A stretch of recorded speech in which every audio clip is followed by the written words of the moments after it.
But were they like business mistakes, like customer relation mistakes, just mistakes on the projects that were getting swept under the rug? Operational, like the biggest mistakes that were really being made. It was always like a push to grow rather than a push to refine the process and get really good at doing something.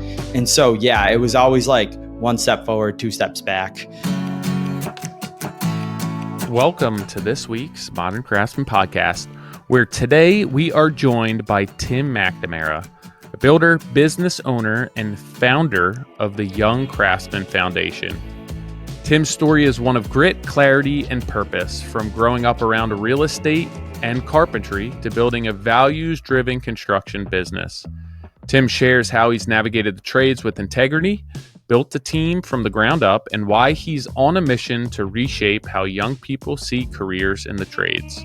This conversation is about doing the work, owning your worth, and building a life with intention. This podcast is brought to you by Andersen Windows. So we've recently had the opportunity to get a behind-the-scenes look at a stunning condo project by Mullen Building in Conway, New Hampshire, featuring Andersen windows and doors. We went through it all, from building strategy to installation techniques to aesthetics. The windows and doors chosen for this project feature expansive glass up to 8 feet tall, very thin profiles, and dark colors to support a contemporary aesthetic, and at the same time also help the building meet stretch energy code.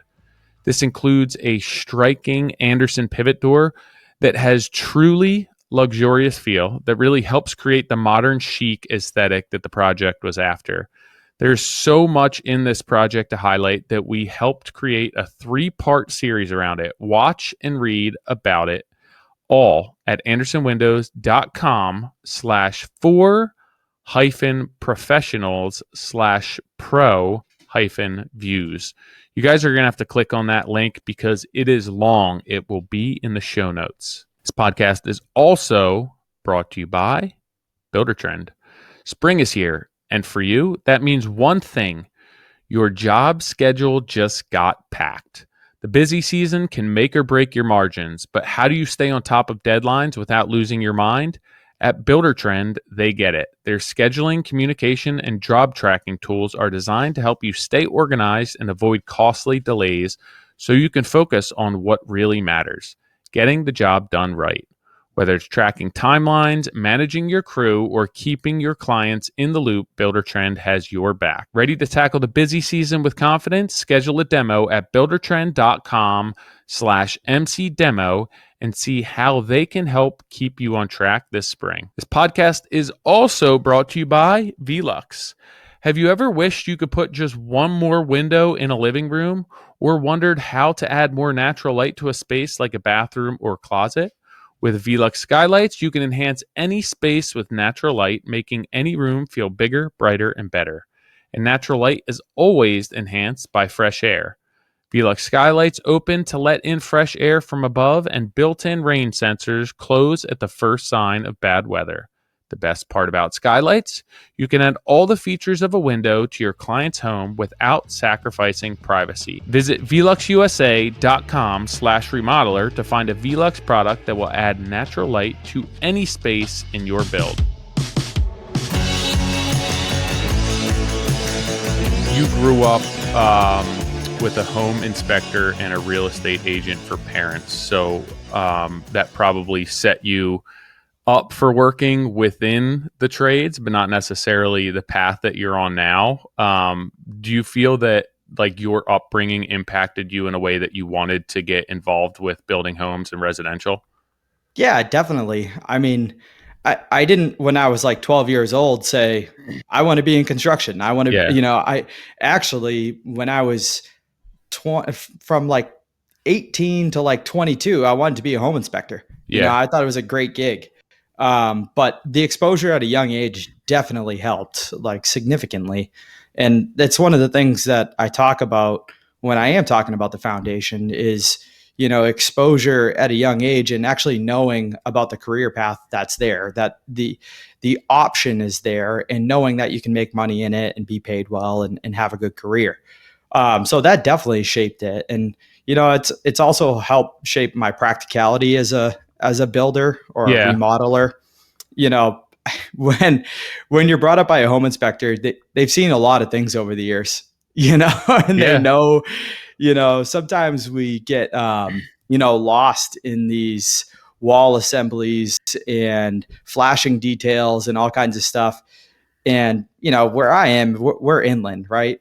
And if you've got 2 foot overhangs and your window is basically slammed up, within 6 inches of that overhang, it almost doesn't matter what Yeah, you you're do for probably good. flashing with that I window. I was just talking to Nick about that with like the way that the industry is going and the stretch energy codes and the exterior insulation and everything that we're doing. Like even the people who are trying to execute it really well are running into trouble and struggling with it. And I'm like thinking big picture, what we're really trying to do with it and how hard and difficult and like the impact of the mistakes that come along with that are so much greater as we build these houses tighter. And I'm not saying that we shouldn't build houses tighter, but I'm like, just what you're saying, sometimes like does it need to be this complicated for everyone? And like are we setting ourselves up for failure? Like I think in theory and on paper it all works, but from a practical standpoint, like some of the shit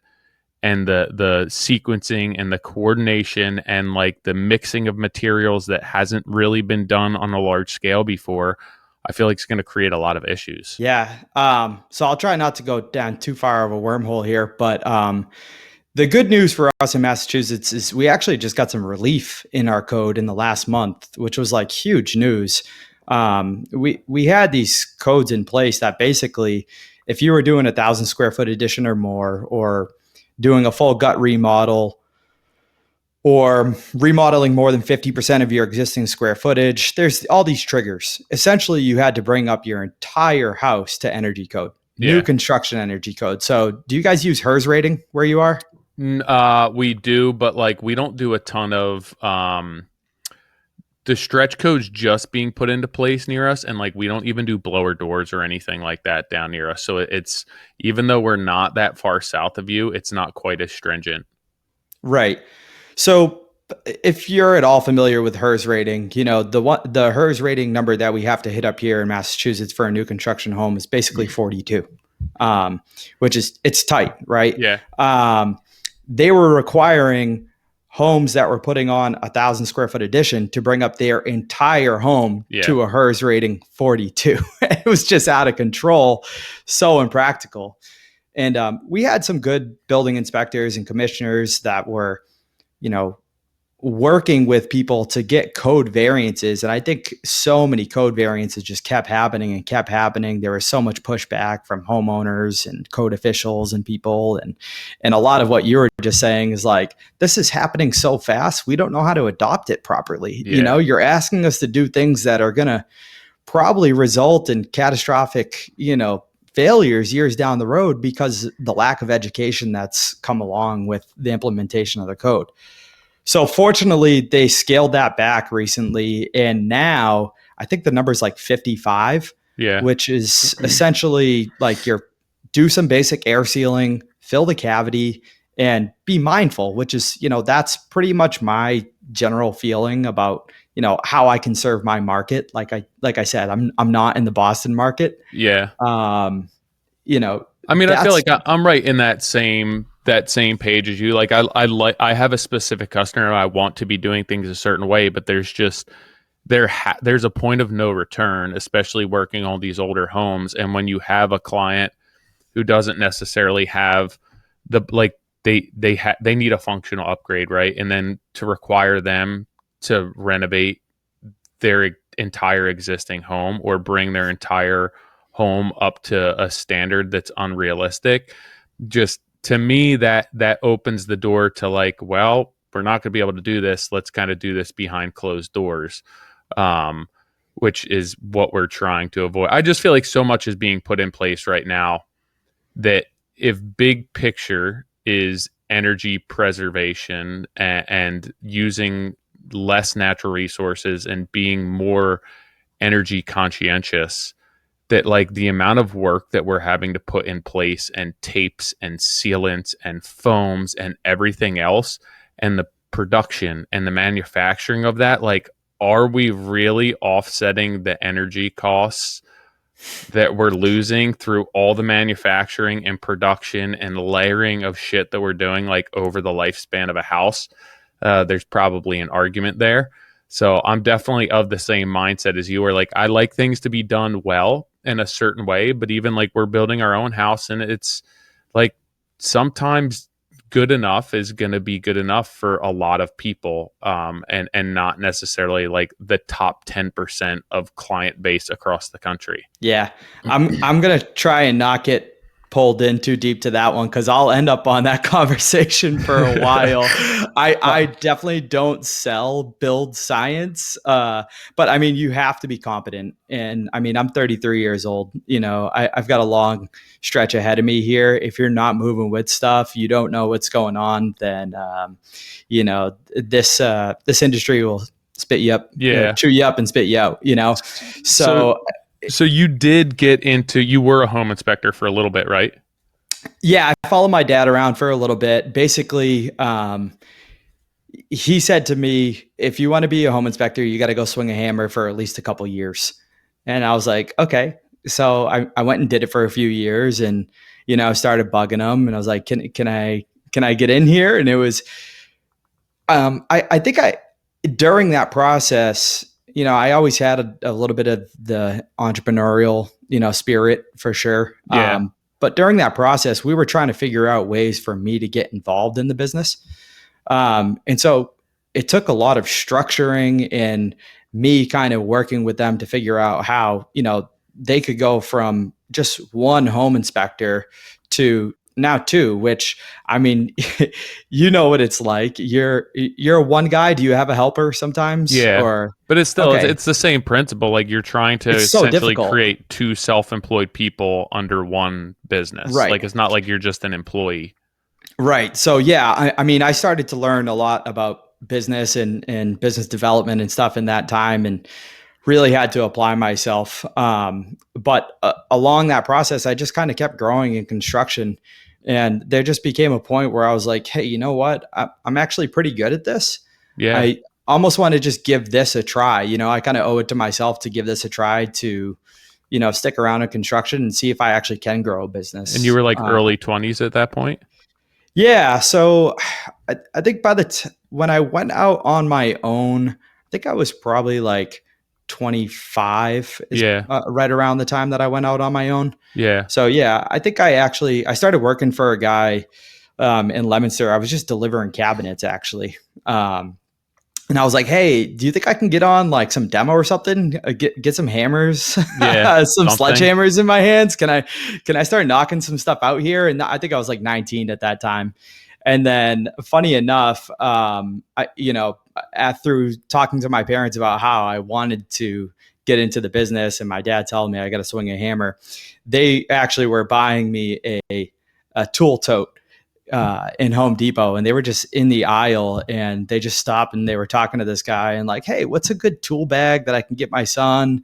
And they start talking a little bit, and he's like, oh, I'm actually looking to hire a grunt, you know, something like that. And I emailed the guy, followed up with him, he gave me an interview, and that was the first person that I really went and worked for like full time, that gave me a really good background. Yeah. That was JF Bassnet out of Littleton, Mass. And they were at high end, and they were actually really far ahead of the curve with all the build science stuff. It was a bigger company? No, they were actually like two crews of three, or nice. Sometimes medium. Like three crews of two. Yeah. Medium size, in-house designer, estimator, involved owner. Yeah, that's cool. I feel like that's a really great introduction to the business as well, because you're not like right beside the owner all the time. They're big enough that they can probably afford to pay you like a decent rate. There's a little bit of room for growth there, but you're also not so huge that you're just a number, and have like days where you're not doing crap. I think that in an ideal world, that's somewhat of a perfect company to really transition into. I just feel like that's also a really difficult model to live, because again, you're on the in between where it's like you're getting a higher overhead that you need to support. You're not necessarily doing the volume. So I feel like there's not too many of those type of companies around. It's funny that you say that, because that's pretty much the world that I'm living in right now. Yeah. That's about where I operate right now. Um, but I'll get into that. But to kind of jump back to my experience with them, it was I mean, it was a great experience. They were a high end company. They were ahead of the curve with doing the build science stuff. And so I was hand air sealing. I mean, I remember we were in a meeting one time and we were doing all these taping and caulking windows and stuff. And I said to him, like, I don't even understand what the point of this is. I look down and I can see right through the framing and I'm looking at the daylight outside. I mean, the air is just going to go right through there. And my boss looks at me and he's like, that's a great point. We're going to start caulking all the double plates that come together and everything. I'm like, oh my gosh. But they gave me a great basis for how to apply my skills. And I mean, I learned so many great things, and I went out on my own pretty young with not enough experience, and I wouldn't change it. And I'd probably encourage everybody, to try and do the same thing, take a risk while you're young and go out and make a bunch of mistakes. Right. But at the end of the day, I did get to see the right way that it was done from a really good company. And I appreciate that experience to this day. It's just helped me so much. If your first experience is working for a guy that's just flying by night currently, I mean, constantly, boy, I mean, you can just learn a lot of bad habits. Yeah, it's tough. And I feel like that's a lot of what our industry is. So you went out on your own around 25. And then you mentioned that you shut down during COVID. You want to dig into that some? Yeah. So right at the beginning of COVID, I was still a one-man show. And I was teetering. I'm like, should I just pack it in and go work for my dad? But as you can imagine, that's when he got really slow too. Yeah. Home sales actually started to increase, but it was at the time where everybody was waiving home inspections. I mean, it was just so competitive, right? And so I'm like, well, I don't know if I can sustain this. I think I'm going to go work for somebody else. And I did for about 8 months. And there's a few things that I took away from that experience. One is that I'm not made to work for other people. How come? I'm a type A guy, and I don't need much motivation from anybody else. I'm a self-motivated person, right? Just tell me the task and I'm going to figure it out and I'm going to get it done. And I'm probably going to get it done better than 99% of other people are going to get it done. And so if you're telling me how to do it and then telling me I should be doing more, or, something along those lines, I'm just like, get out of my face. You don't know how good you have it, So that was generally, that was part of it. The other part is that I saw the way there were good things that I took out of it, right? I saw the way that they were running their business. They're a roofing company. And I mean, I think a lot of people have seen like the roofing gold mine, kind of roofing gold rush that's happened out there. And I'm just watching the way that they're operating and a lot of mistakes being made and just somehow just constantly moving forward. And I think I just was able to step back and look at everything and analyze how I was operating and saying, wow, I was only making a couple of real minor mistakes. I wasn't making a lot of mistakes. And why did you go? I don't mean to interrupt you. Why did you pick a roofing company when you went back to work? Like, what was the mentality there? I think it's something that just kind of fell on my lap. It's not that I was really looking for it. Somebody had connected us and, I liked the guy. He was really passionate and, he was a go-getter and everything. It didn't really work out. I didn't end up aligning with that person. And, it kind of goes into the whole like 10X mentality and the manifesting and like all that stuff. It's just like, I'm a real simple guy and I like goals, right? You have a goal. This is what you need to get done. and there's solutions to get the goal done, period. Yep. Like, I don't need manifestation. I don't need exterior motivation, any type of external motivation to get that thing done. It's just solutions. There's ways to get it done and there isn't. And like, manifesting to me is kind of like a savvy way of lying Yeah. to people about like what you're doing. Having a hype man. Yeah. What type of mistakes were being made that like really caught your eye and stood out to you? I mean, I don't want to I don't want to dump on this. No, but were they like business like, mistakes, like customer relation mistakes, just mistakes on the projects that were getting swept under the rug? Operational, I think, is like the biggest mistakes that were really being made. It was always like a push to grow rather than a push to refine the process and get really good at doing something. And so, it was always like one step forward, two steps back. Yeah. And just constantly covering stuff up. Like, it's like the classic case. And I feel like I talk about all the time where people aren't necessarily making money with their existing model. So in their head, they just say, well, we just need to do more work. Like if we increase our sales volume, if we grow, if we land more projects, if we land this project, things will change. And it's like, it's flawed from the get-go. Like you have to actually address what's going on. Adding more to your plate is just going to make more of those mistakes, come to a head and expose more of the issues within your existing model. Yeah. And I think a lot of the way, I think they were making money.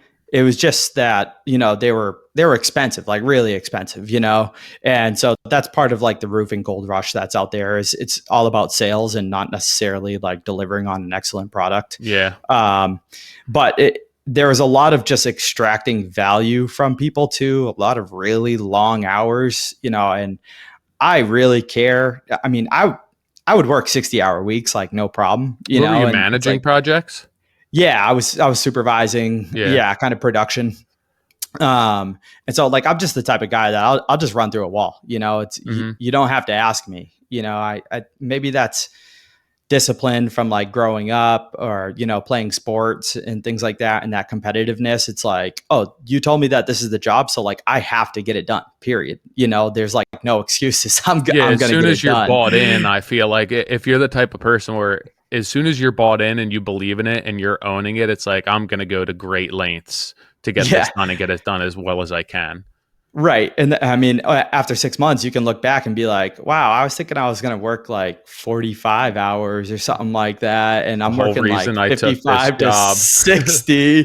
Exactly. And so that kind of finally brought me back around. So it's like, whoa, I should have been giving myself this much of a commitment. There's things here that I can take away from this experience. And, since then, that also corresponded with having my second child around that time. It was a serious talk with my wife. I'm like, I think that I want to move on from this. Yeah. And like, she was like, sure, no problem. We'll figure it out, Yeah. Cause like she was all done with the long nights and all that stuff too,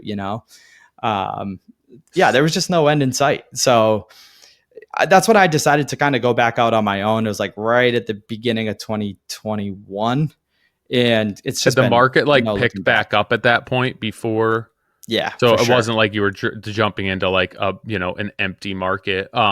So you start. No, that definitely played the factor into it, is that I was jumping back into like the hottest market, a really fast growing market. So did you hire immediately because you were a one-man show prior to this? Then you went to work for somebody else. And then obviously like you could have hopped back in as one-man show, but did you end up hiring immediately?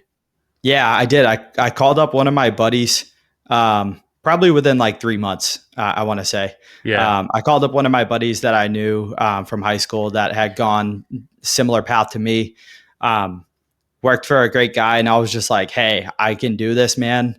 Like, just come with me. Come with me. Like, let's just do it. And he's like, I'm in, man. And so it just kind of evolved from there.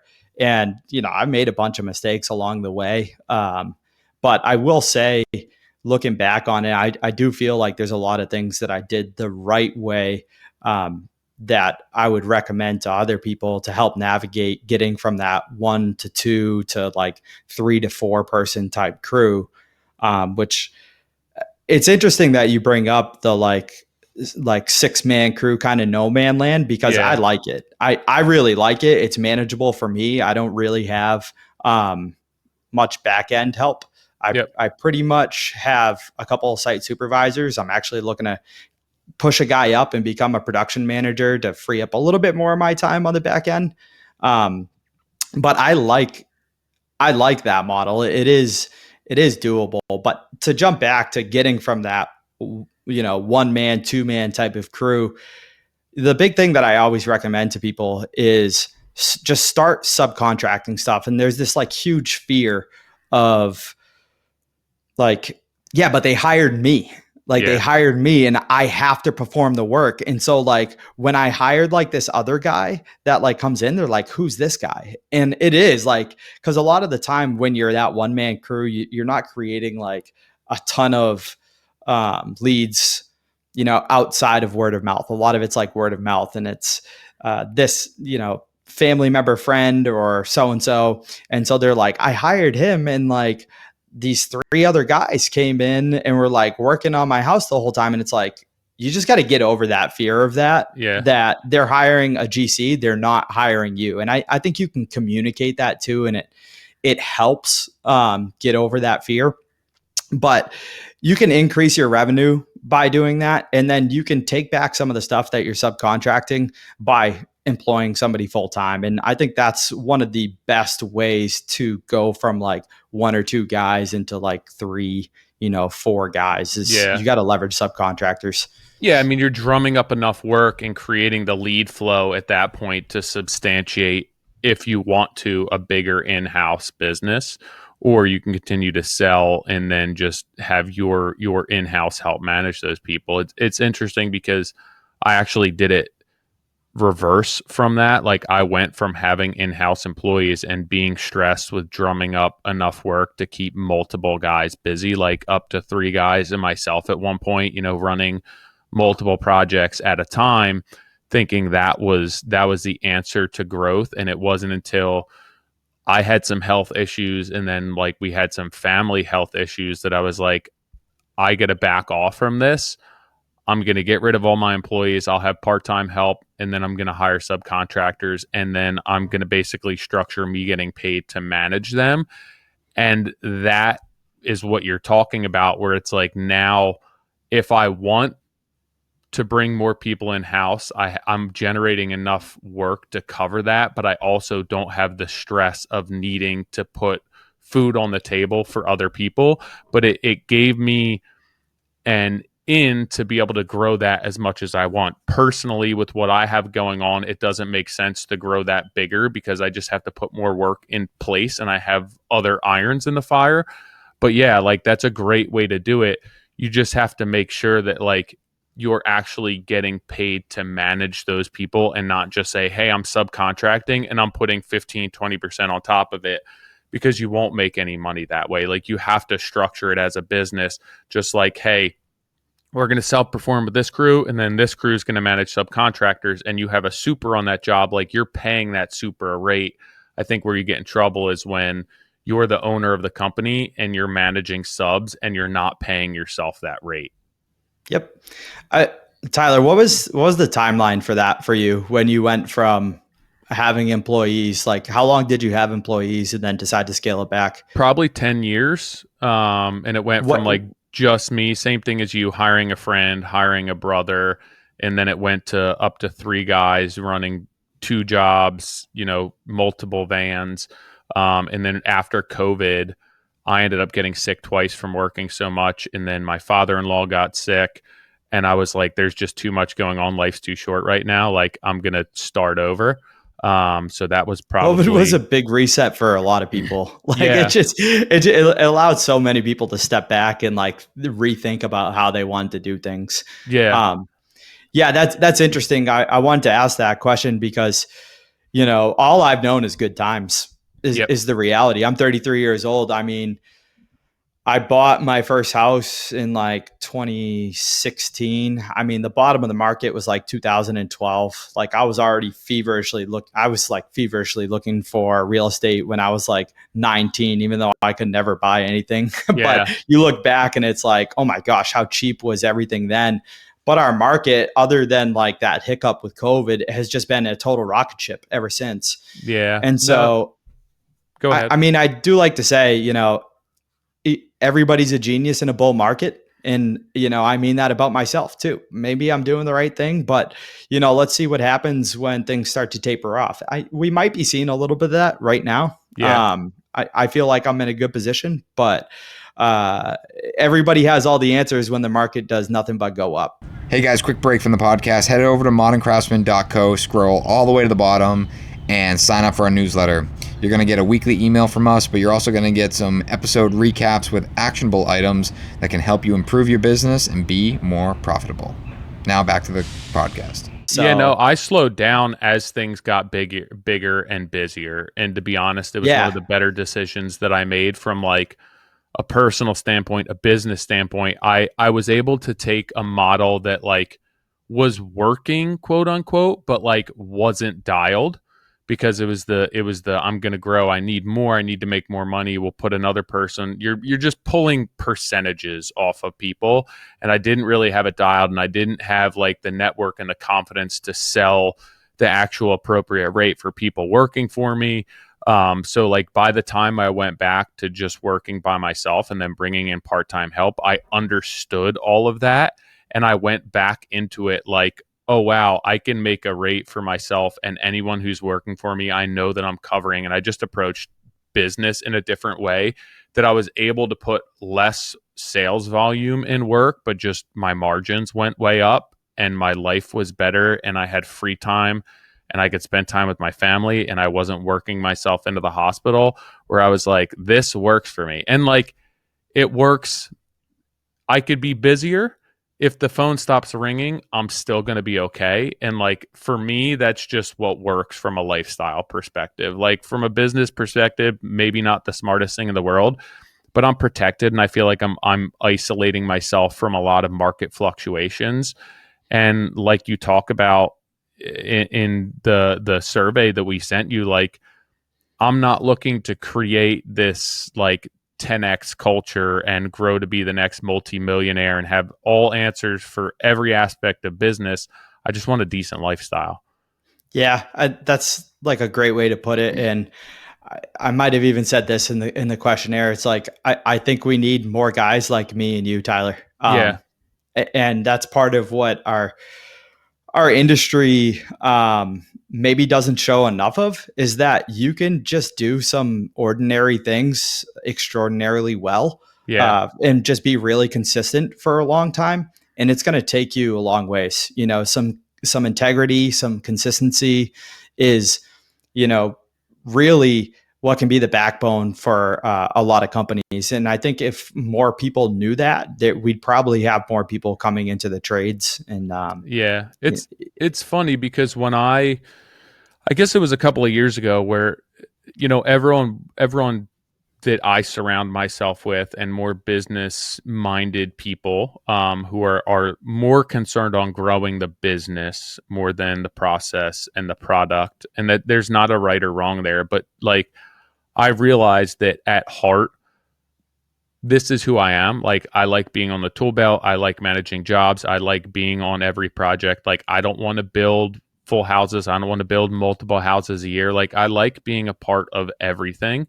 And I just decided to own that and be like confident in that. And my goal was to be able to advocate and communicate and really just stand up and celebrate like the smaller contractors, the owner operators, the guys and girls who are running like, a 2 to 6, 7 person business and just doing good work.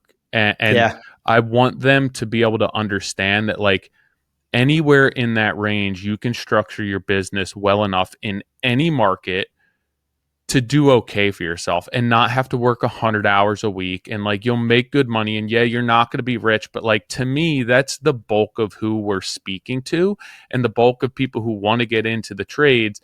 And you see so many people where it's like, we sold a $300,000 bathroom. I'm like, well, I couldn't even sell a $300,000 addition for a long time. So Yep. like just to be able to speak to those people and have a realistic perspective and really champion that model and that effort over the past few years is something that I've consciously owned and celebrated and helped coach people on that model, that like it's a doable model. Like you have 3 kids, right? You have 5-6 people working for you.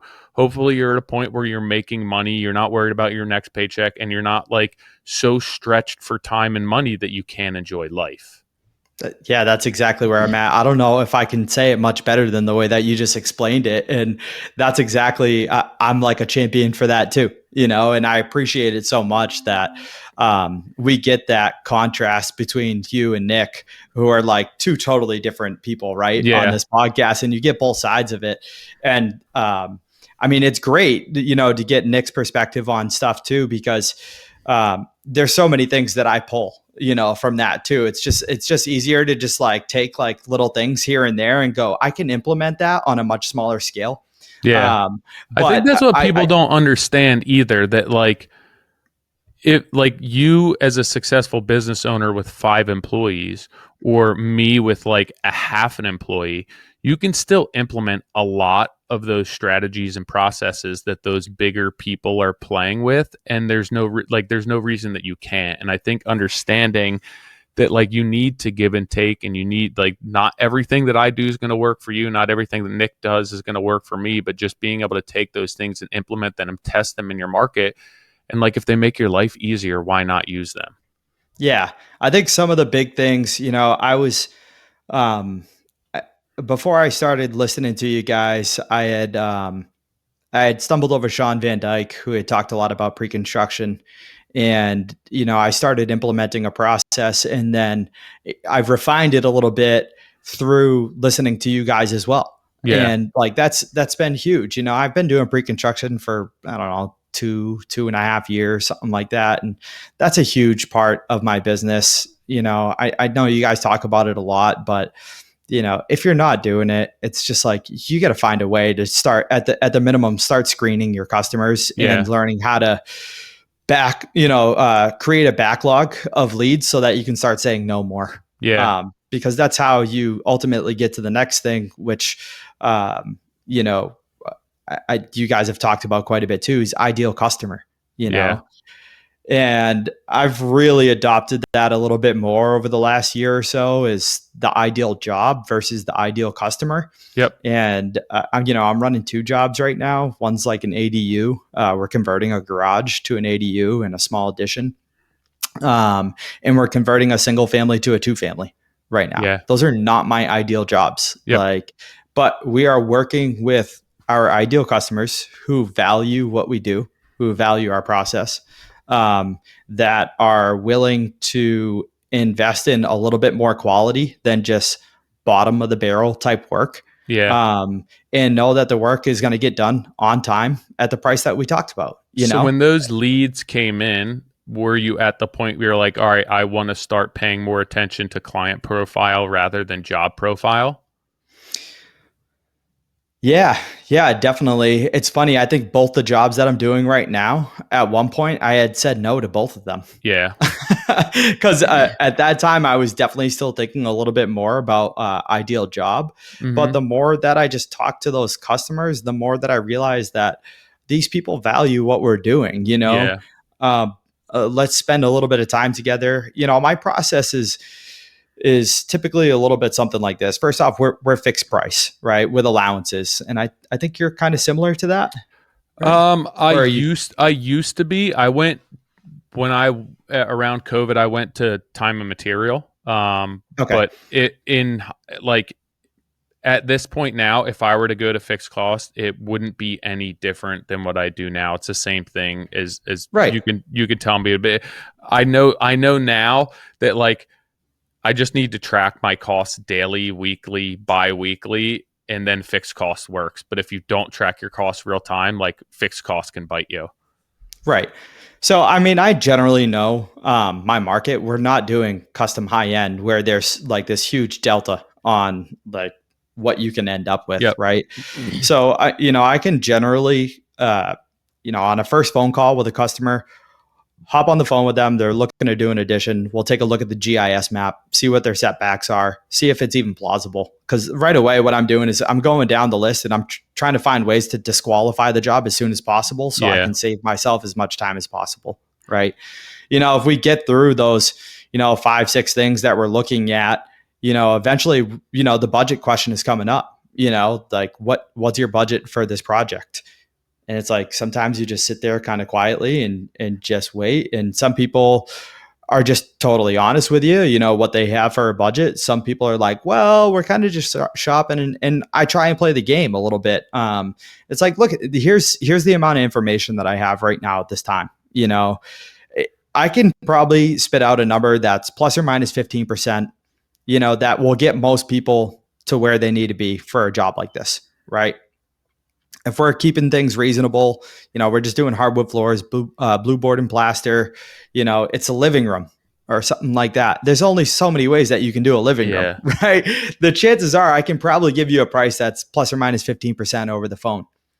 If we're off by 50%, there's not a job, right? Yeah. If we're off by 15, even 20%, there's probably something to look into, right?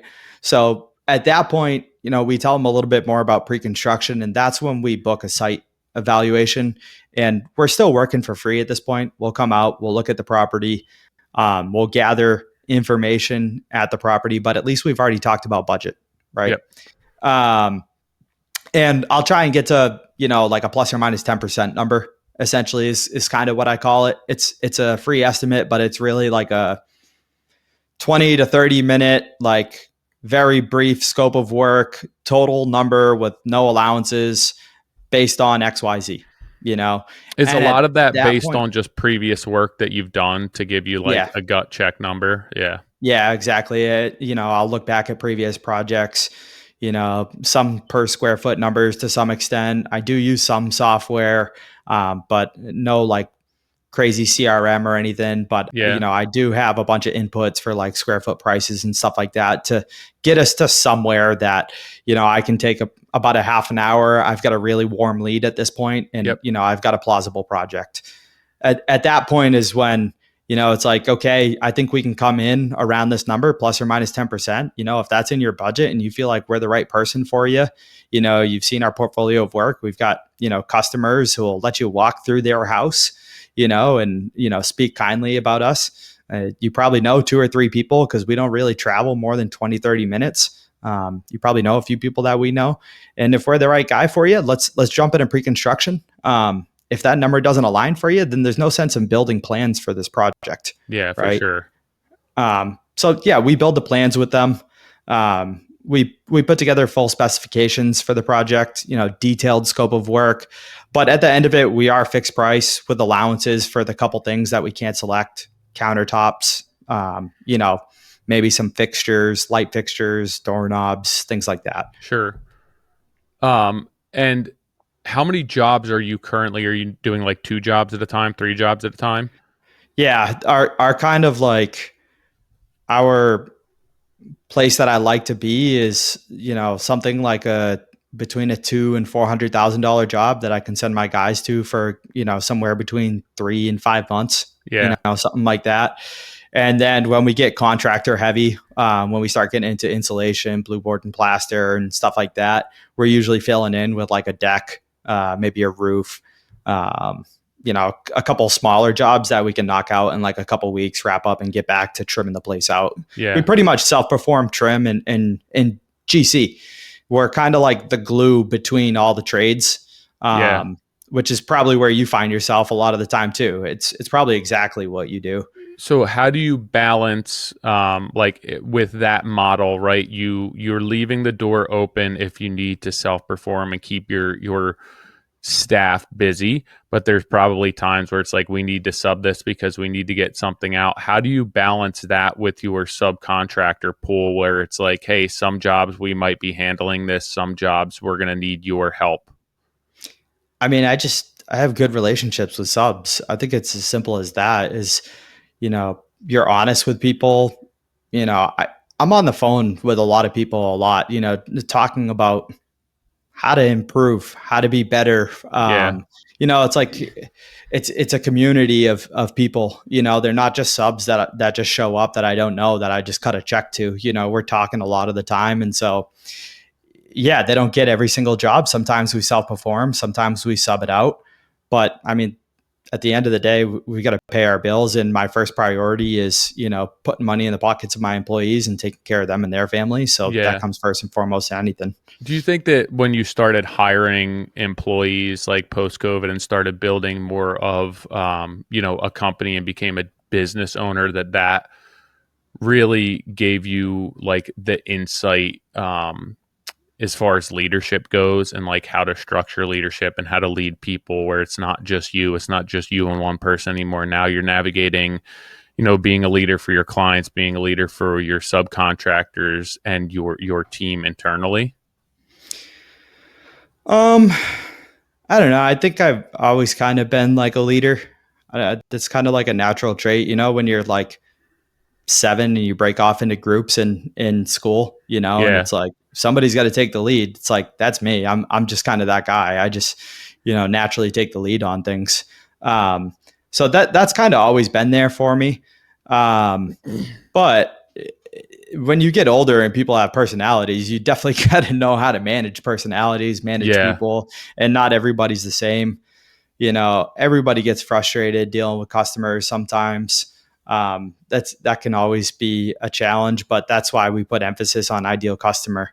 I'll never forget the time that I missed, a red flag from a customer, and it's my only bad Google review that I have. And I mean, we put out a totally kick-ass project for them. It's just like, just unreasonable customer. And I had missed a red flag when I was there looking at their project, and she's like, we've had so many contractors and we've been screwed over by everyone.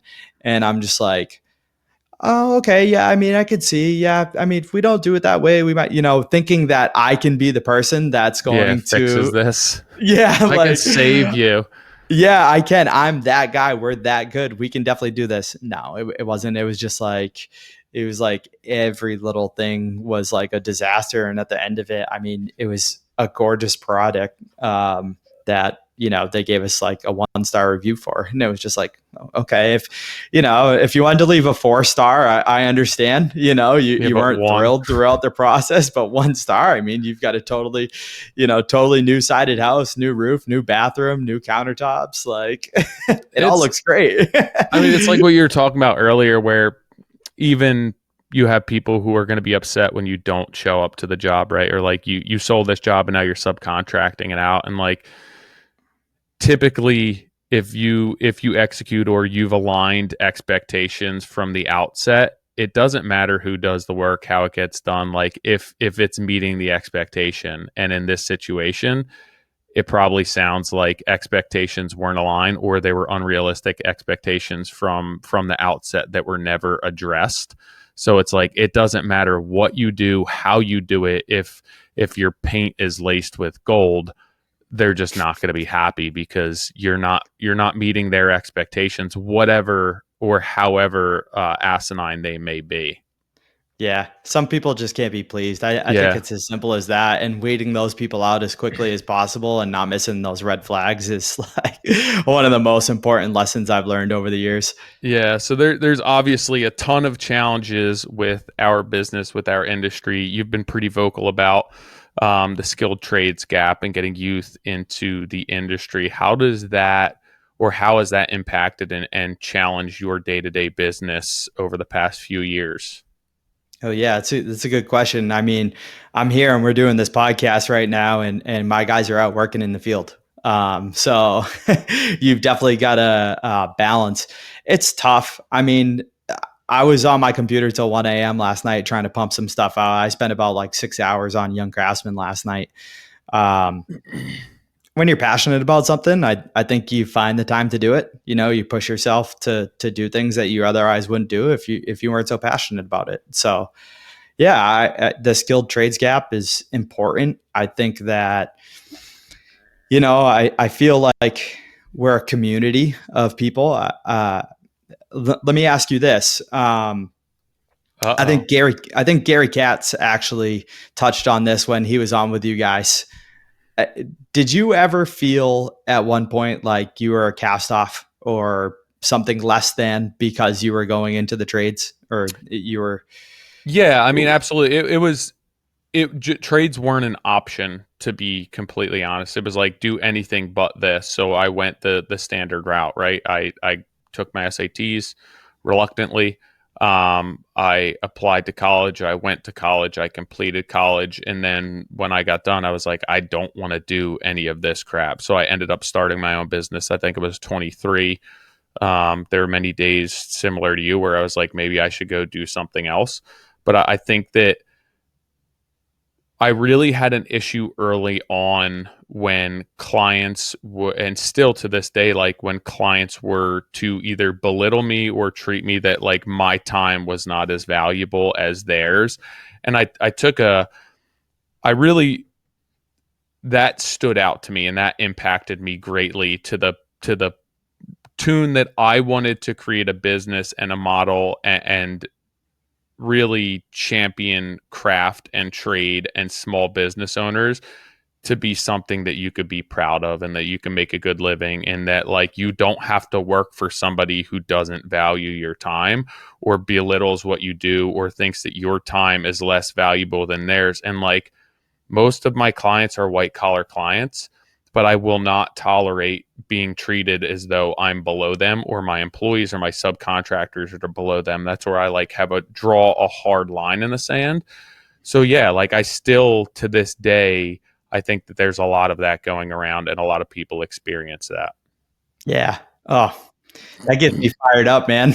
Yeah. It really does. No, you make such a good point. I mean, I've definitely felt that feeling before too. And it's just like, you don't own me, Yeah.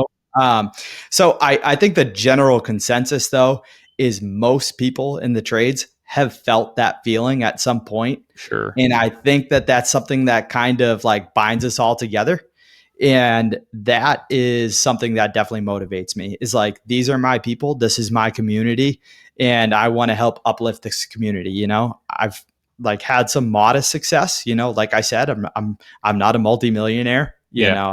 I'm not looking at 10X or anything like that. I think that, I'm invested in some real estate and, like you, I've got some irons and other fires, and, I'm being smart about what I'm doing, but you start to have a little success and you look at how you can help your group of people, and help uplift them. I think, Young Craftsman is my vehicle for doing that. And the Modern Craftsman podcast for you guys it seems like it's your vehicle for doing that too. And I know you Sure. get to coach and do one-on-ones and stuff like that. And it's very similar. I spend time talking to other people too. I do like a little bit of coaching here and there with people. But yeah, the Young Craftsman Foundation really is kind of my vehicle to be able to give back to the trades and help uplift people. Yeah. So tell us more about that for people who are unfamiliar with it. Yeah. So it's something I started last year.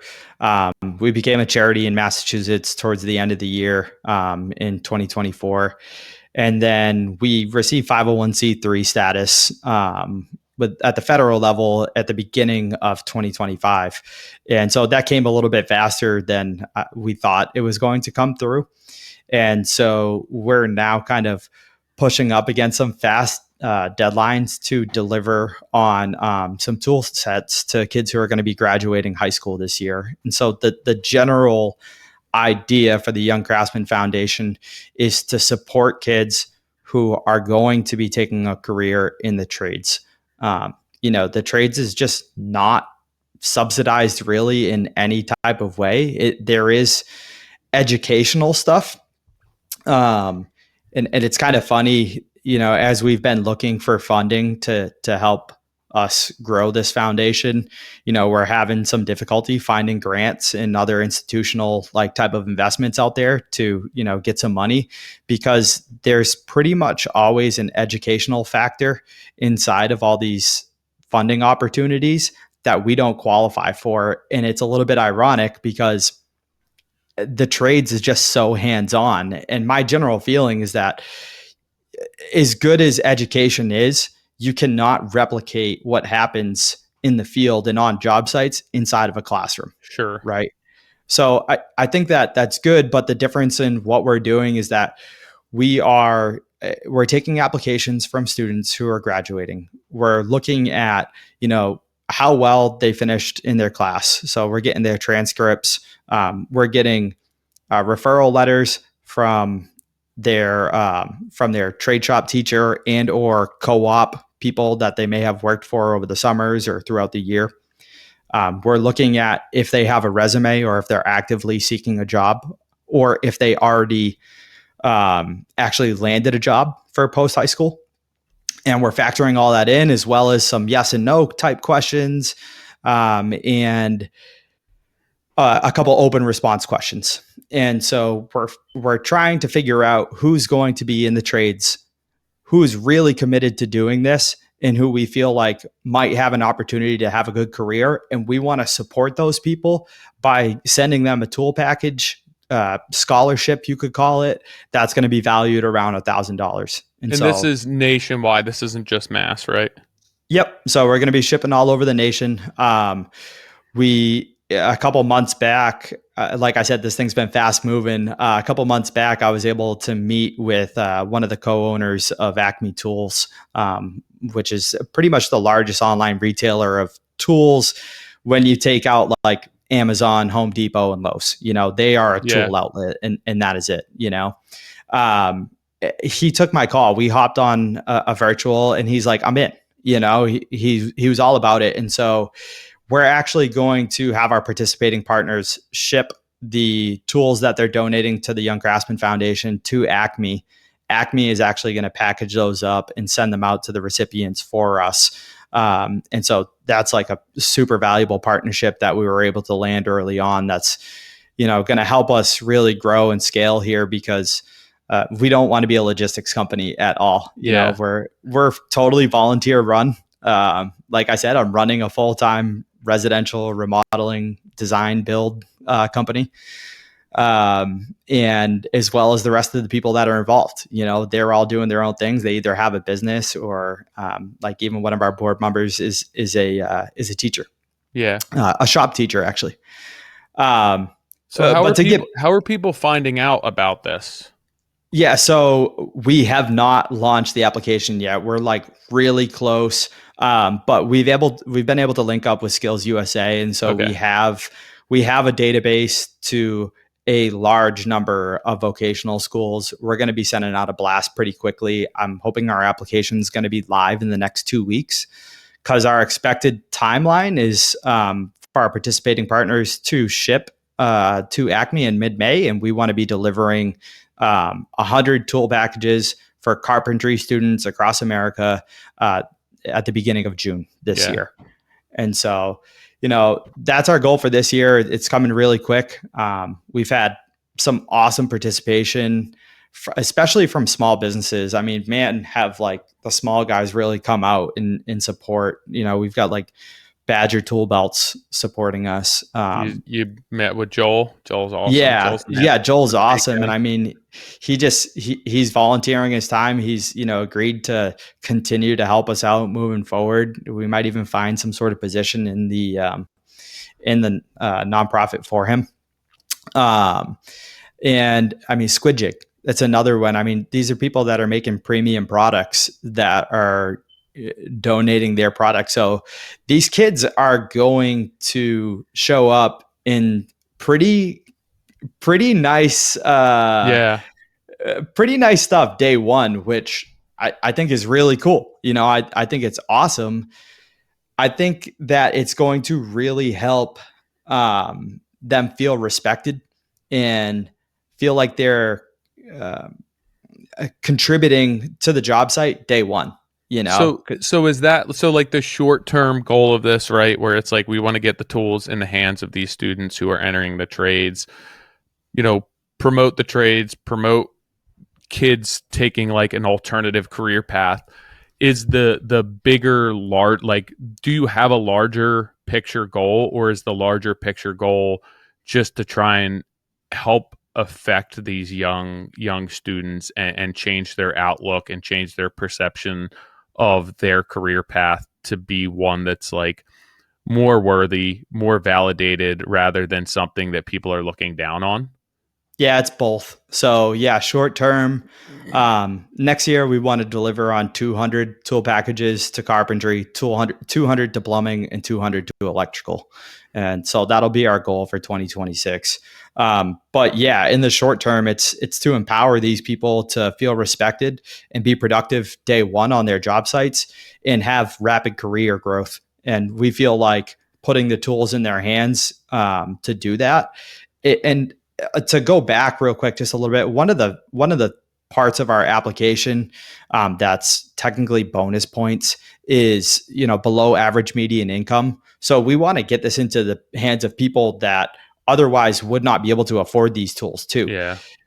Especially, I remember other people coming onto job sites and wearing like a renter belt, one that's kind of like beat up and left over and just sitting in the tool trailer, right? And it's like, here you go, throw this on.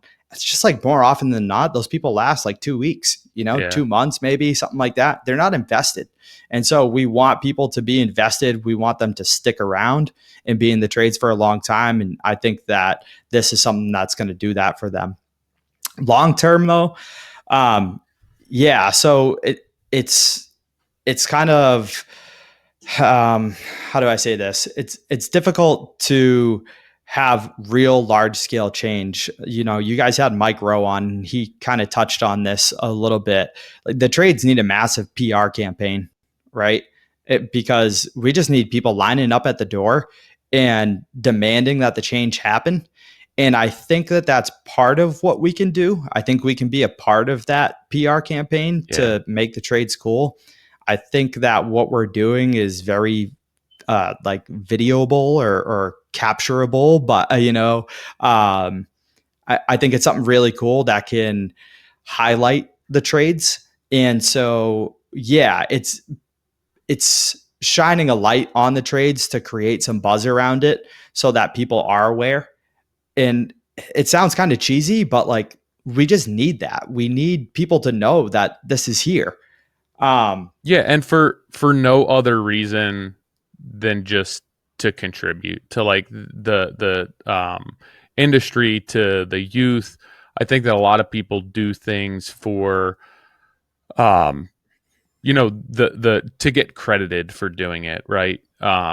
Where it's like you can just do something like this. You don't necessarily have to expect anything in return. It can just be to help people, and even if it's a small impact on a handful of people, like the problem is massive. Like it trumps all of us. It's more than just anything that you or I or Mike Rowe or Nick, Modern Craftsman, whoever it is going to be able to tackle on our own. But I've always just been of the mindset where it's like, we're not naive to the fact that we have a very small part in this, but it's also like, just because it's only helping a small amount of people doesn't mean that you shouldn't do it, right? Like the problem's huge, and maybe we all don't have an impact individually, but when you stack up those chips and one small decision and one small effort at a time, the sum of that winds up being something very powerful. And like just to view something as insurmountable or just this massive undertaking, and it doesn't really matter what I do, like it's not going to change anything on a greater scale. And I think that if that's the mindset that we have, nothing is going to change. And maybe it doesn't change for 10 years, maybe it doesn't change for 20 years, but I think that the sum of all of our decisions, the sum of all of our efforts will make an impact in some way, shape, or form. And even if it's just one person, like to me, that winds up being worth it. Like I'm sure that with work, with your foundation, I know I can speak for myself and say that, like, yeah, I do a lot of this to pay my bills, but once the money's there and it pays for, like, I'm not holding any sort of sentiment to that, like that the financial weight of the money. But I have note cards and I have letters and I have emails from people thanking me, and I think about that daily. But I'm not thinking about the check that somebody paid me for final payment on a job daily. So like there is something to be said for being able to give back, and just that like self fulfillment of being able to help people and impact other people's lives, that is really, really important. And I think a lot of times has a higher bearing on us emotionally than the financial aspect of our business. Right. Yeah, you said that really well. And I spoke about it similarly before. I'm not naive to what our immediate impact is, right? But I do believe collectively, all of us kind of screaming from the mountaintops about this eventually needs to create some sort of institutional change that's going to be implemented. Um, we have local VOTEC schools around here. And I have people tell me that 20% of the kids that go there that take a trade actually go into their trade, right? So 80% of these kids are, I don't know, they're going to either college or going to work at McDonald's or just going into some other totally different field. They're not pursuing the trade that they actually took. And so can you imagine if we were able to get that number to just like 40 or Yeah. 50%, right? And so there needs to be that institutional change. But to answer your question about what our plans are long term as well, I really would like to, long term become like a broad range resource for the trades. And I don't have anything tangibly written out for this yet, but in my mind, it looks like something like where we're providing guidance to people who are looking to enter the trade so that they know what a good employment opportunity looks like. Sure. So that we're fostering continual good workmanship, right?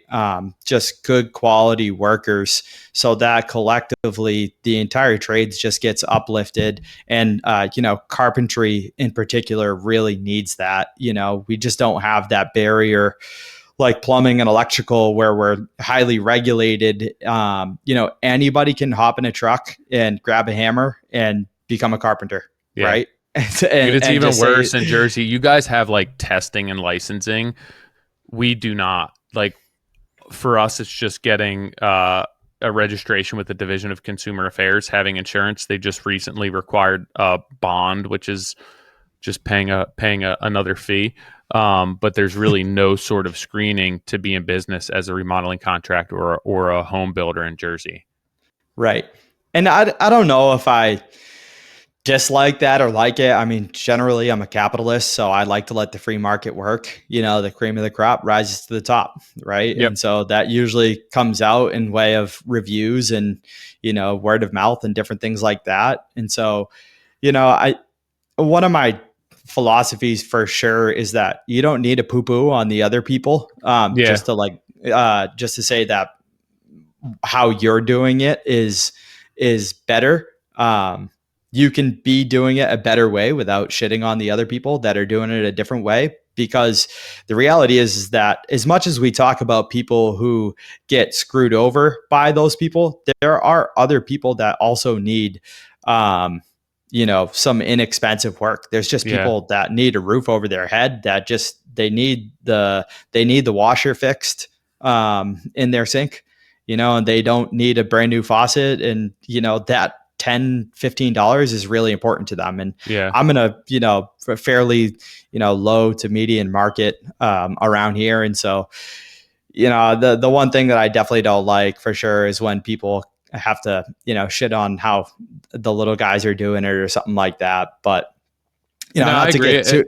It's Nick just sent out an email with regards to that. And I actually just recorded a midweek on something similar where, Nick's theory, which I forget who the quote was by, but like essentially there's two ways to be the tallest building, and one is by building it up brick by brick, and the other one's by tearing everything down. And like, we want to be a resource that helps people build themselves up and not do so by tearing others down around them. And I think that that's the attitude that we really need to adopt for our business. It's super competitive. It's super price driven.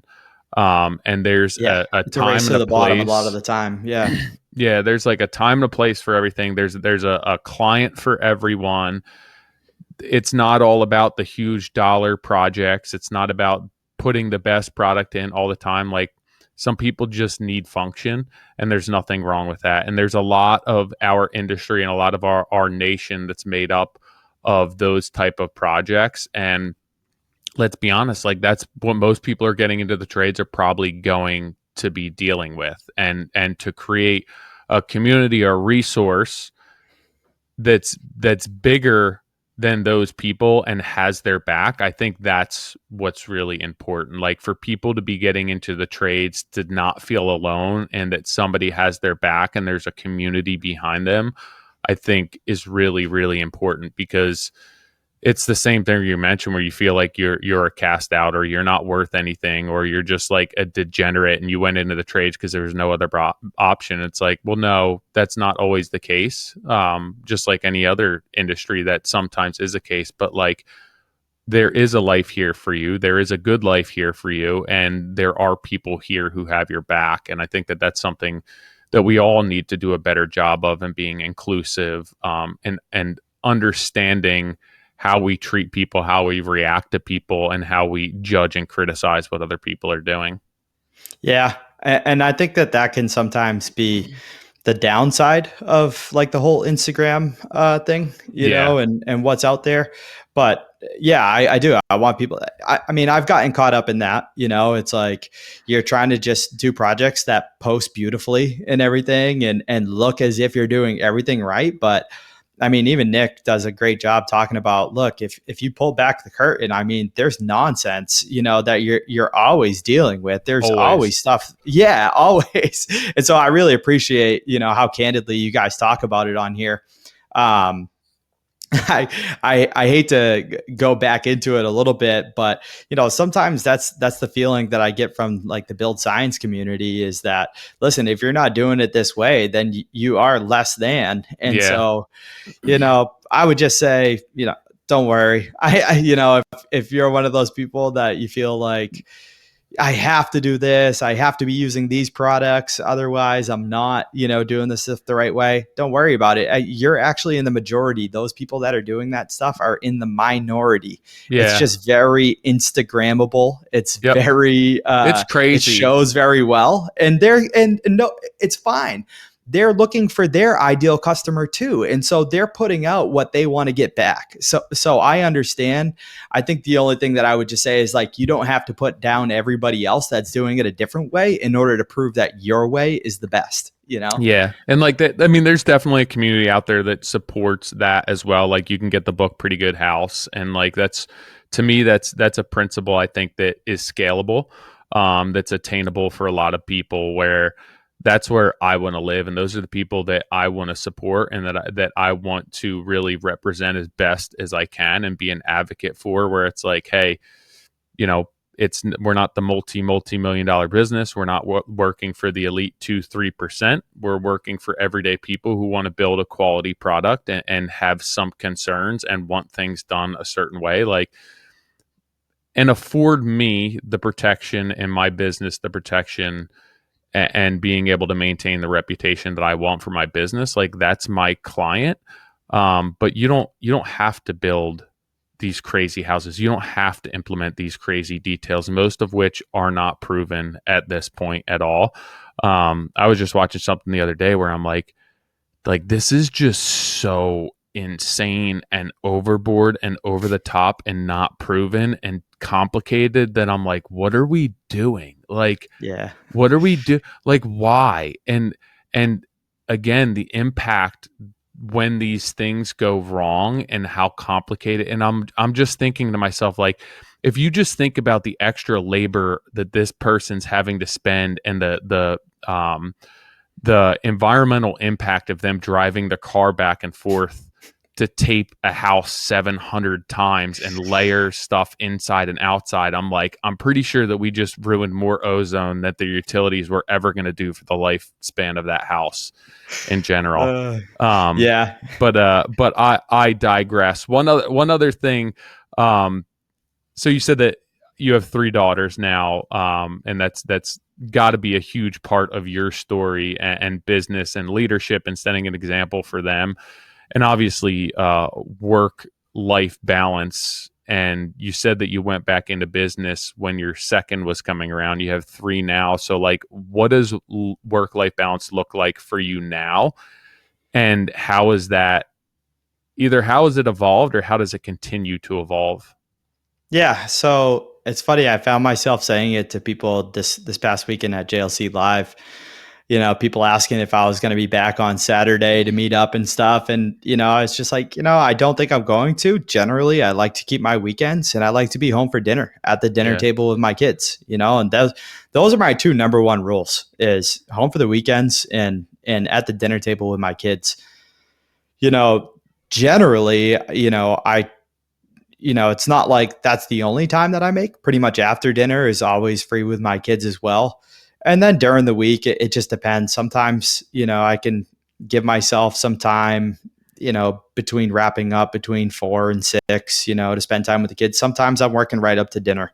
And I think that anybody that really wants to achieve something worthwhile is going to put in more than just a 40-hour week, right? Yeah. So it is finding that balance, but I'm really fortunate to have the support of my wife and my family.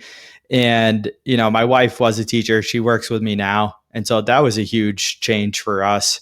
We looked at things and we said, it's just so crazy and hectic with babysitting or in daycare and stuff like that. I was spending more time and she was spending more time on the road and just running back and forth all over the place that, ultimately we decided, let's just get you home.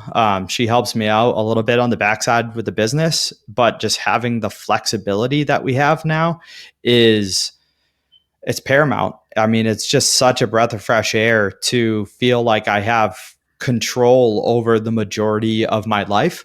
I think most people that run a business still do understand that, you do still have a boss and it's whoever your current customers are and future ones, right? I think that most people running a business also feel that their life is out of control a lot. Yeah. Yeah. And sometimes I can feel like that, but I kind of like it that way. I like giving myself constraints, right? It's giving myself goals and things that sometimes seem slightly unattainable and making myself go out and achieve those things. Yeah. So, working within those constraints is, it brings out the best in you. Being that you and your wife are now in the business, you're working together and you're raising a family around this environment. What impact do you hope that provides for your children, and how do you hope your kids, like, what do you hope that they learn from watching you grow this business and work together with your wife? I think the big thing, the big word for me that is like the number 1 thing for my business is integrity, right? So I hope number 1 that they learn integrity, but on top of that, I hope they see hard work. I want them to learn hard work, but one of the best life skills that I really want them to learn is financial literacy, which is just so overlooked. There's nobody teaching you any of the stuff that I've learned over the last 10 years, since I've been on my own. If you want to find out, how to be financially literate, you got to go find out yourself. You got to ask people, you got to start watching some YouTube videos, prompt some AI, Hopefully not. I feel like a lot of times it's making mistakes, right? And making the wrong decisions, and at least managing the amount of mistakes that you make so that you're not putting yourself in an imposition. For sure. And that's why I say go out on your own while you're young. You can make a bunch of mistakes. I had the benefit of my wife and I bought a 2-family And this was in a market where our downstairs rent was paying for the entire building plus our Yeah. cable bill, you know? Yeah. And so I literally could have screwed up every way to Sunday. And I did, I pretty much did. There were times where, I remember my first job when I went out on my own, I built these beautiful custom built-in cabinets. And when it was all said and done, I mean, I was so proud of it, but I looked at what I made and it was like $4 an hour or something Yeah. like that is what it boiled Sick. down to. I'm like, yeah, this is awesome, So, I mean, yeah, make a bunch of mistakes while you're young. But yeah, getting back to my kids, yeah, financial literacy is just so important, learning how to invest. I look forward to employing my 3 little girls in my business at some point and just finding a way to get them involved. I don't want them to inherit money. I want them to inherit responsibility and, learn how to be a real positive contributor into life. Whether they go to college or if they want to get into the workforce, we'll see. We're a ways away from it, but yeah, it'll be here sooner than you know it. Yeah. So we're planning for it for sure. I think we're doing the right things in that regards. And, I look forward to when that time comes where I can work with my kids. Yeah. So you mentioned it a few times as far as integrity being really important to you and a core aspect of your business. What, in the simplest terms, does that mean for you, and how does that that term and having that as one of your core values really set you up for everyday life? I think it's just the finished product over profit is what it has to be. And that's why going back to, making $4 an hour on that first project, I wasn't like, I'm going to stop doing this project right now or go back to the customer and say, hey, I significantly underbid this. I need more money or whatever it is. It's having the integrity to continue doing that thing and do it to the best of your ability with no compromise and finishing it and being proud of it, even though you didn't make a profit. Well, now you need to adjust, right? Now you need to learn how to make a profit. You need to learn about some other stuff, learn from your mistakes, right? But like you said, it's minimizing those mistakes and learning how you can get better. But, my employees are instilled with that same confidence that we do not make financial decisions over the quality of the product. If we say that we're going to do something, we're going to do it regardless of whether we screwed up the price or not. And my guys are empowered to always do the right thing on a job site. And I think that that's super important to make sure that your employees feel that way, that they never have to cover something up, because that's the only way to build a sustainable business over long term.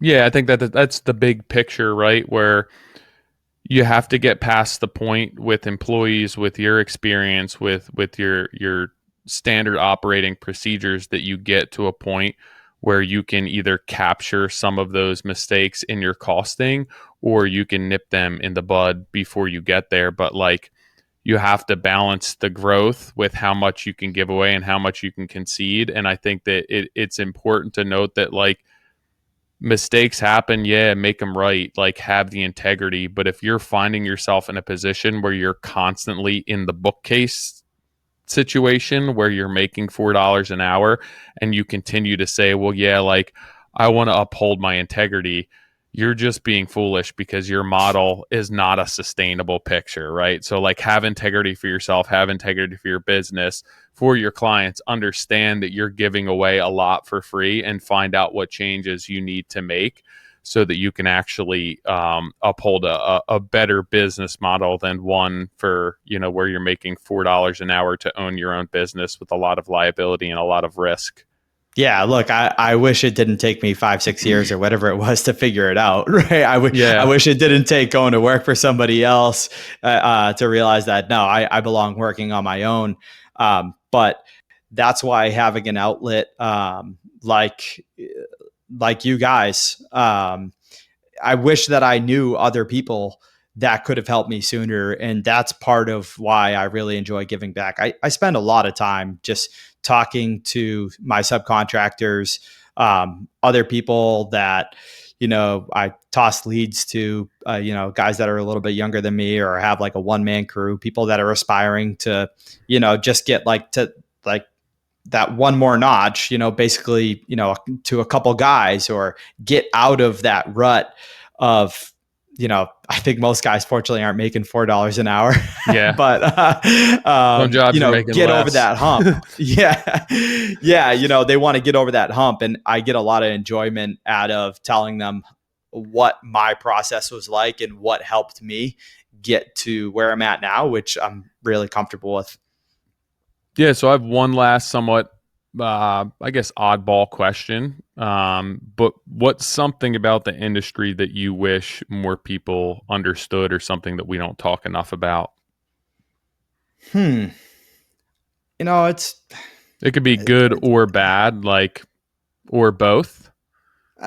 Truthfully, I don't know. I mean, I'm just, I think it goes back to I'm a very goal driven person, and whatever it is in front of me, I just come up with a solution and deal with it, Yeah. So I guess I'm not somebody that dwells on or overthinks things and, is a sad puppy about, I wish that, we were respected better for this and that, or what. I don't know, Yeah. It's just it's funny that you say that, because one of the biggest things that I've said to people where they just have this insane realization is that we're making all of this up. Every job that you put a number on, you're making it up, regardless of how many past projects you've done. No matter how much information you have, no matter how much you've invested in software and CRMs and everything else, at the end of the day, we're just taking stabs at this, and you're making it up, and you're trying to build these jobs on paper. And when people understand that, there's a big guessing game aspect to this, and that nobody has all the answers, it's like finding out that your parents were just making it up the entire time. Now that you have your own kids, and you're like, oh, my parents had no idea what they were doing. It's that big secret to me, where it's just keep making good decisions, maintain and uphold that integrity, treat your customers well, set realistic expectations, and fulfill the obligations that you agreed to. And I think that if you do that and you treat people internally and externally well, that you have an opportunity to create a really good business, which can thrive, and can be sustainable, and really isolate that business from, again, those market fluctuations. And I think that that's a lot of times the key to success, is that there's not really many secrets. You just got to keep doing, and maintain your word, and treat people well, and be fair. And I think that you can create a good life and put a good product out there. And again, like you said, you're not going to be that multi-millionaire. I mean, you could be, but more than likely, you're just going to create a living for yourself, and support your life and your family, and hopefully not be too overwhelmed. Yeah. I mean, let me clarify though. I do want to be a multimillionaire. Yeah. No, you probably should do something else for a living.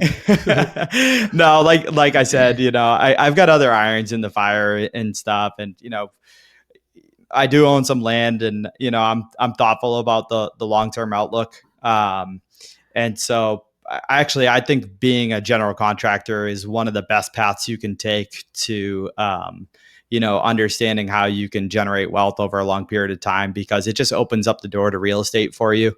And if you can get yourself into real estate and start understanding some things in that world, then, I think most guys will really be all right. And I think that's a great career trajectory for people to aim for that are maybe coming out of VOTEC or entering the trades, is get yourself into the trades, learn the trade, get on your own, learn about business, learn financial literacy, and then learn the real estate game, because that's really going to set you up long term.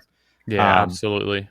Tyler, I had one quick thing for you. Yeah, go ahead. I was really thinking that your last question might be the book question, which I've heard you guys ask other people. And so I'm just going to take a moment to make fun of myself real quick.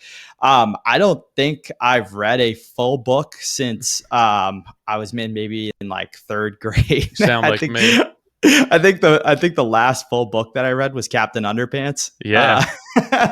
And so I enjoy reading articles. Yeah. I enjoy researching and finding things that I'm really interested in finding out about. And so I know we don't have time for it, but AI has been like tremendously helpful in research and getting back a lot of my time. And that's been able to help me with that work-life balance and able to launch this Young Craftsman Foundation here that, has allowed me the amount of time to do things. So, Yeah. Do you just have a a small tip specific for people out platform there. that you're using? Yeah, I use ChatGPT pretty Yeah. much the majority of the time. Yeah. Cool. I mean, subscribe, get the full thing. I mean, I probably spend at least an hour a day using ChatGPT. Yeah. When we brought on our CPA to our board, he was like, "You guys filed this thing by yourselves?" And I'm like, "Well, yeah. I mean, me, my wife, and ChatGPT all together." Yeah. He's like, "That's impressive. Usually, it's us or an attorney, and it takes like 15 grand minimum to get these things set up." And I'm like, "Well, you can get a lot of your time back when you start to figure out how to, leverage your time." I used it for my daughter's homework last night because she missed school, and I was like, "Yo, I don't." It was how to like. There was a list of 10 or 11 things, and it was about using a microscope, and it's like order these correctly. And I was looking at it, and I'm like basically going through as I would do it in school, where I didn't pay attention, and I'm like, well, this makes sense because it's written this way. And then I got kind of stumped, and I was like, you know what? I don't know if I should be teaching her this, but I just took a photo of it and uploaded it to chat and was like, can you tell me what order these go in? And it was immediately pumped it out. And I was like, don't tell mommy we did this, but I don't feel like looking up more about I'm going to, to me, that's just senseless homework. Listen, I wish somebody taught me how to use a construction master calculator when I was in high school. Yeah, because, absolutely. So I hope that they're learning how to use AI rather than just calling it the bad thing that they're not allowed to use. Yeah, to cheat. or just taking tests, which I feel like is not applicable to most of life. So if people want to find out about the foundation or your business, what's the best way for them to get in touch? Yeah, so they can follow us on Instagram. Young Craftsman is our Instagram handle. And then, we're really looking to raise funds right now. We are strictly volunteer based, but we would like to bring somebody on part-time because, if we had somebody dedicated to this a little bit more time, we'd have a little bit more time to write some grants and reach out to partners. We feel like it would be a worthwhile ROI for us to bring somebody on. They can probably 10x what they're able to do with their time. This is the retirement plan. So yeah, we are volunteer run, but we do want to get somebody maybe spending 10 hours a week on this constantly so that we can continue to reach out to some institutional money and get that coming in. But the best way that you can help us out right now is just give us a follow on Instagram. We're going to try and be a little bit better about getting content out there so that you guys know what's going on. After we deliver this first set of packages, we should have quite a bit more to put out there. And look, if you're listening to this and you're inspired by what we're doing, please do reach out. You can go to our website, youngcraftsman.com. And if you want to partner, there's a list of ways that you can partner on the website. Or if you just want to reach out, shoot us an email. It's info@youngcraftsman.com. And, we'd be happy to get some more people involved. We're still looking for a couple tool donations, but shameless plug, we need money, and we're happy to take yours and anybody else's. Same. That goes for me as well. If you're listening, I'll split it with Tim. I appreciate you coming on. I appreciate it. It's really cool to hear your story, learn about the foundation, everything that you're doing. It sounds, like you have things headed in the right direction. So yeah, anything that we can do to support, we'll spread the word. Check it out. Everyone else should do that. But I appreciate you coming on, taking the time out of your day. Thanks so much. I appreciate it. And, I credit a lot of it to the community that we have, which is, part of that is you guys, that online community, Instagram, podcasts and stuff like that. I've been able to take so much from so many different things and implement that into my business. And so, big thanks to you guys, and I appreciate you having me on. Awesome, man. Hope everyone enjoyed the podcast with Tim.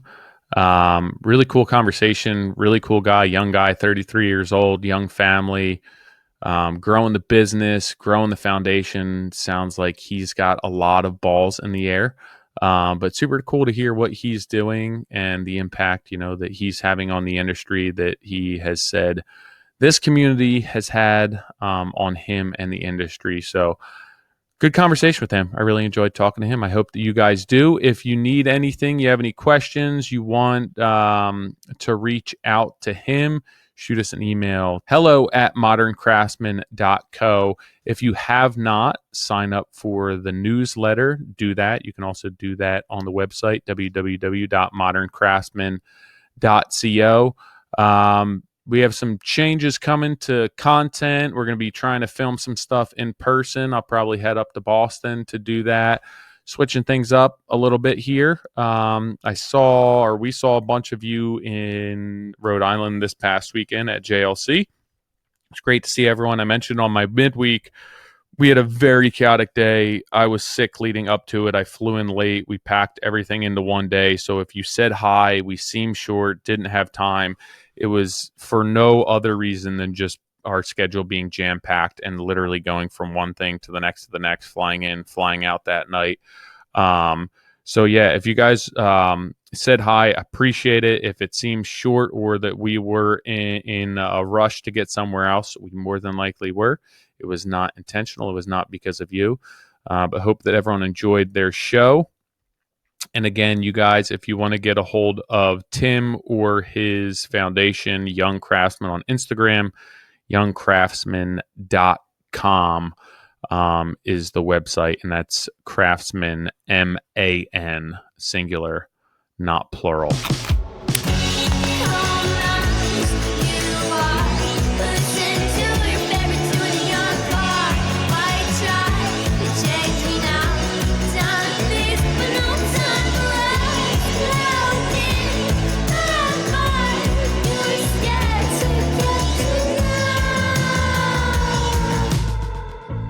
Trust my mama, you're no match for my bad karma.